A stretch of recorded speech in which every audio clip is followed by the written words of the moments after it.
Do you desire to multiply your houseplants but find yourself at a loss on how to proceed? Well, the process you're looking to understand is known as propagation. Simply put, propagation is the act of creating new plants from the ones you already have. It's a bit like magic but leans more on science, and it's incredibly rewarding, especially when those little green shoots start to appear. Now let's break down the basics of propagation into 6 key components. First up, we have the process of selecting the right plant. Not all plants are created equal when it comes to propagation. Some are a breeze, like pothos or spider plants, while others may present a bit more of a challenge. Research is your best friend here.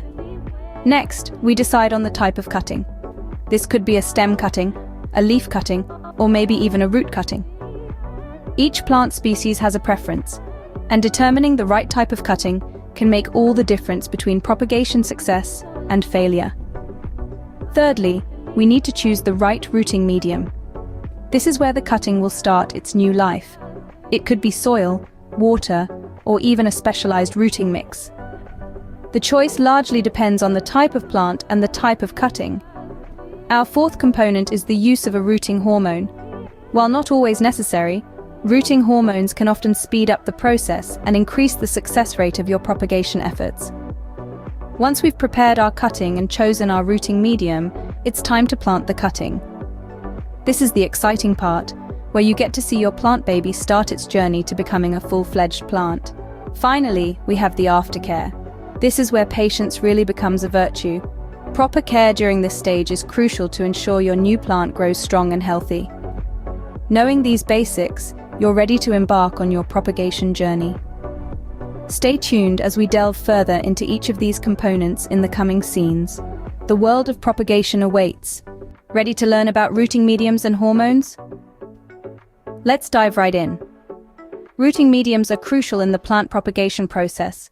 They provide support, nutrients, and the right amount of moisture to the new plant. There are several different mediums you can choose from.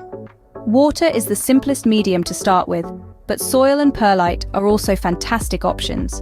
Each has its unique benefits, so consider your plant's specific needs before deciding. But what about rooting hormones?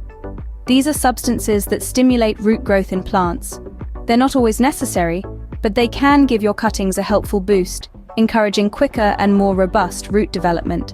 You can find them in most gardening stores, and they come in different forms like gels, powders, and liquids. Remember, propagation is as much an art as it is a science. Choosing the right medium and hormone can make a significant difference in your propagation success. Now let's delve into the various types of cuttings you can use. First, we have stem cuttings.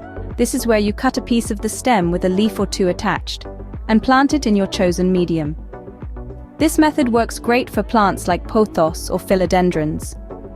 Next, we have leaf cuttings. This involves cutting a leaf and a small bit of stem, then planting it. Plants like peperomia and African violets respond well to this method. Blade cuttings are similar to leaf cuttings, but instead of a small piece of stem, you only use the leaf blade.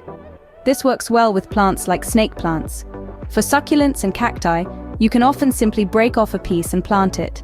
Just make sure it dries out a bit before you do so. Plantlets are tiny baby plants that grow on the mother plant. These can be gently removed and planted on their own. Remember, the type of cutting you choose depends on the plant you're propagating. Finally, let's not forget about aftercare. Once you've successfully planted your cutting, it's time to switch gears and focus on nurturing its growth. Watering is a crucial aspect of this stage. Ensure your new plant remains consistently moist but never waterlogged. Overwatering can lead to root rot, while underwatering can cause wilting. Sunlight is another critical factor. Most plants enjoy bright, indirect light. However, some require more or less, so it's crucial to understand your plant's specific needs. Temperature is also key. Most indoor plants thrive in a range of 65 to 75 degrees Fahrenheit. Any drastic changes may shock your plant, so try to maintain a steady climate.